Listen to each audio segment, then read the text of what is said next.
राज्य की कार्यपालिका का वर्णन संविधान के किस भाग और अनुच्छेद के अंतर्गत किया गया है? भाग 6, अनुच्छेद 153 से 167 तक। राज्य के कार्यपालिका के अंतर्गत किस किस को शामिल किया गया है? राज्यपाल, मुख्यमंत्री, मंत्रिपरिषद और महाधिवक्ता। राज्य के कार्यपालिका का संवैधानिक प्रमुख कौन होता है? राज्य की कार्यपालिका का संवैधानिक प्रमुख राज्यपाल होता है, जो अपनी शक्तियों का उपयोग मुख्यमंत्री तथा मंत्रिपरिषद की सलाह से करता है। राज्य की कार्यपालिका सत्ता का वास्तविक प्रधान कौन होता है? मुख्यमंत्री। अनुच्छेद 153 में क्या प्रावधान है? अनुच्छेद 153 कहता है कि प्रत्येक राज्य का एक राज्यपाल होगा, अर्थात इसमें राज्यपाल के पद का प्रावधान है। किस संविधान संशोधन के द्वारा यह प्रावधान किया गया कि एक ही व्यक्ति 2 या 2 से अधिक राज्यों का राज्यपाल हो सकता है? 7वां संविधान संशोधन 1956। अनुच्छेद 154 में क्या प्रावधान है? अनुच्छेद 154 में प्रावधान है कि राज्य की कार्यपालिका शक्ति राज्यपाल में निहित होगा।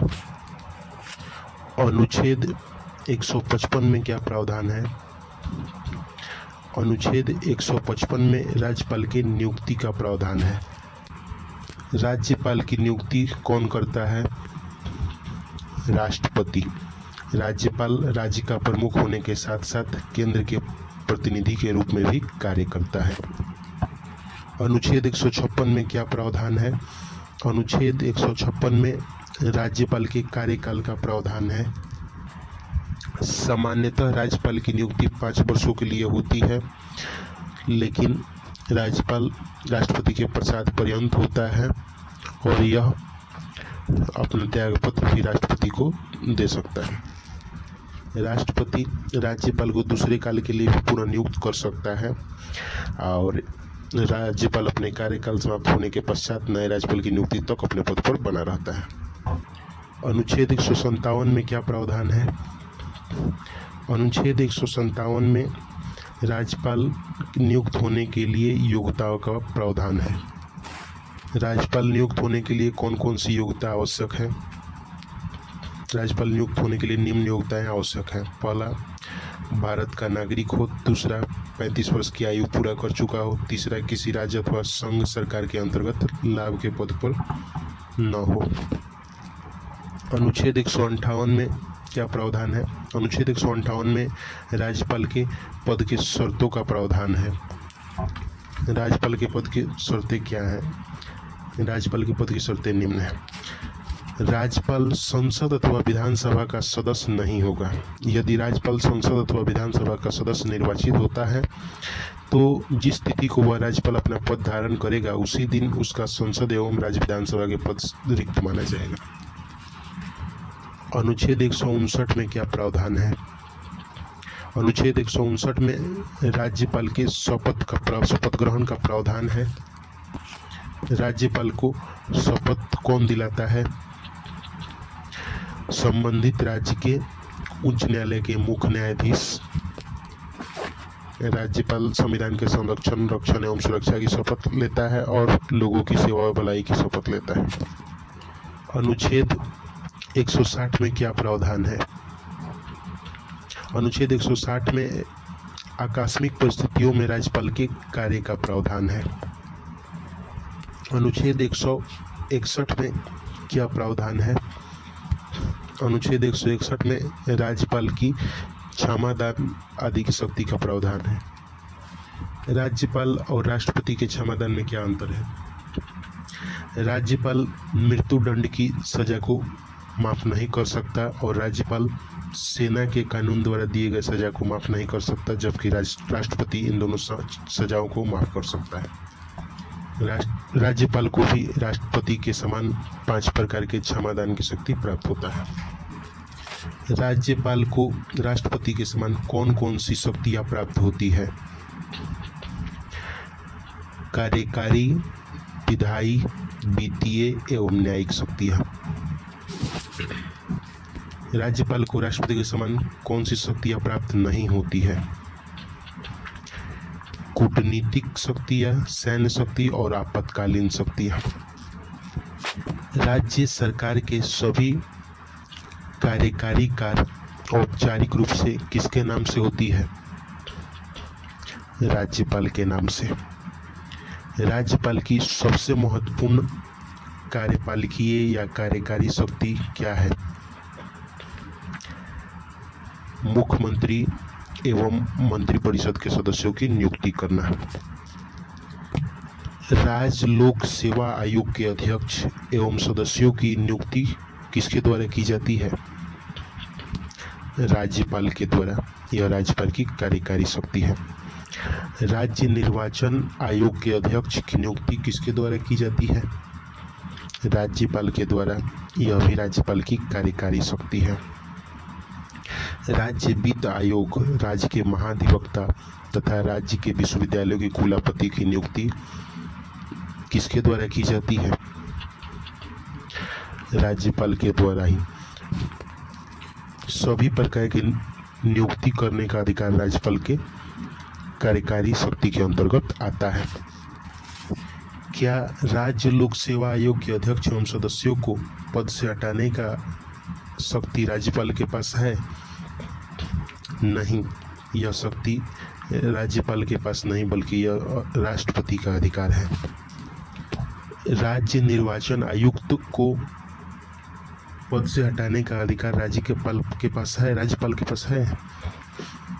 नहीं, यह अधिकार राज्यपाल के पास नहीं है। निर्वाचन आयुक्त को उसी प्रकार हटाया जाता है जिस प्रकार उच्च न्यायालय के न्यायाधीश को। राज्यपाल के विधायी शक्ति क्या है? राज्य विधानमंडल से संबंधित राज्यपाल की सभी शक्तियाँ विधायी शक्तियाँ कहलाती है, जैसे विधानसभा के सत्र को आहूत या सत्रवसान या विघटित करना, अध्यादेश आदि। राज्यपाल राज्य विधान परिषद में कितने सदस्यों को साहित्य, कला, विज्ञान, सहकारिता, समाज सेवा आदि के क्षेत्र से मनोनीत कर सकता है? 1/6 भाग सदस्यों को। यह भी राज्यपाल के विधायी अधिकार है। राज्यपाल राज्य विधानमंडल द्वारा पारित किसी विधेयक को स्वीकार कर सकता है या अपनी स्वीकृति के लिए उसे रोक सकता है। यदि धन विधेयक न हो तो उसे विधानमंडल के पास पुनर्विचार के लिए वापस कर सकता है। यह राज्यपाल के कैसे अधिकार हैं? विधायी अधिकार है। राज्यपाल के अध्यादेश की शक्ति का प्रावधान संविधान के किस अनुच्छेद में है? अनुच्छेद 213। राज्यपाल के अध्यादेश की अवधि बैठक आरंभ होने से 6 सप्ताह तक रहती है। राज्यपाल की वित्तीय शक्ति क्या है? राज्यपाल की प्रमुख वित्तीय शक्ति निम्न है। पहला, वह सुनिश्चित करता है कि वार्षिक वित्तीय विवरण को राज्य विधानमंडल के सामने रखा जाए। दूसरा, वह किसी अप्रत्याशित व्यय के वहन के लिए राज्य की आकस्मिकता निधि से अग्रिम धन ले सकता है। नोट, धन विधेयक को राज्य विधानसभा में राज्यपाल की पूर्व सहमति के बाद ही प्रस्तुत किया जा सकता है। राज्य सरकार के बजट का प्रावधान संविधान के किस अनुच्छेद में है? अनुच्छेद 202। राज्यपाल की न्यायिक शक्तियाँ क्या है? राज्यपाल को राष्ट्रपति की तरह ही राजसूची के विषयों पर क्षमादान की शक्ति प्राप्त है। राज्यपाल किसी दोषी व्यक्ति के दंड को कम कर सकता है या दंड की प्रकृति में परिवर्तन कर सकता है। क्या राज्य में संयुक्त अधिवेशन का प्रावधान है? नहीं, राज्य में संयुक्त अधिवेशन का प्रावधान नहीं। राज्यपाल की विवेकाधीन शक्तियाँ कौन कौन सी है? राज्यपाल की विवेकाधीन शक्तियाँ निम्न है। पहला, राज्यपाल किसी विधेयक को राष्ट्रपति के विचारार्थ आरक्षित कर सकता है। दूसरा, संवैधानिक विफलता की स्थिति में राज्य में राष्ट्रपति की शासन का सिफारिश राष्ट्रपति से कर सकता है।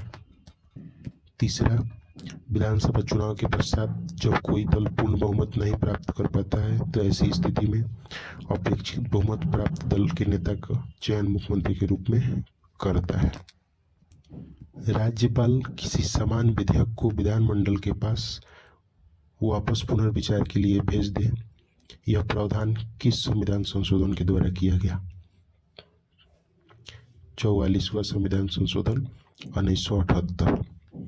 लेकिन यदि विधानमंडल द्वारा विधेयक में संशोधन कर अथवा बिना संशोधन के पुनः राज्यपाल के पास भेज दिया जाता है तो ऐसी स्थिति में राज्यपाल अपनी स्वीकृति देने के लिए बाध्य है। किन प्रमुख विधेयकों को राज्यपाल राष्ट्रपति के लिए सुरक्षित कर सकता है? निम्न विधेयकों को राज्यपाल राष्ट्रपति के लिए सुरक्षित कर सकता है। पहला, विधेयक संविधान के उपबंधों के विरुद्ध हो। दूसरा, विधेयक राज्य की नीति निर्देशक तत्वों के विरुद्ध हो। तीसरा, राष्ट्रीय महत्व का हो या अनुच्छेद 31 के क के उपबंधों से संबंधित हो। चौथा, उच्च न्यायालय की स्थिति खतरे में डालता हो। धन विधेयक से संबंधित राज्यपाल के पास क्या विकल्प होता है? धन विधेयक से संबंधित राज्यपाल के पास निम्न विकल्प होता है। पहला, वो धन विधेयक पर अपनी सहमति प्रदान कर दे। दूसरा, अपनी सहमति को रोक ले। तीसरा, वो विधेयक को राष्ट्रपति के विचार हेतु सुरक्षित कर दे। क्या राज्यपाल धन विधेयक को पुनर्विचार के लिए राज्य विधानसभा को वापस भेज सकता है? नहीं, राज्यपाल धन विधेयक को राज्य विधानसभा के पास वापस नहीं कर सकता है। वर्तमान में बिहार के राज्यपाल कौन है? राजेंद्र विश्वनाथ आर्लेकर।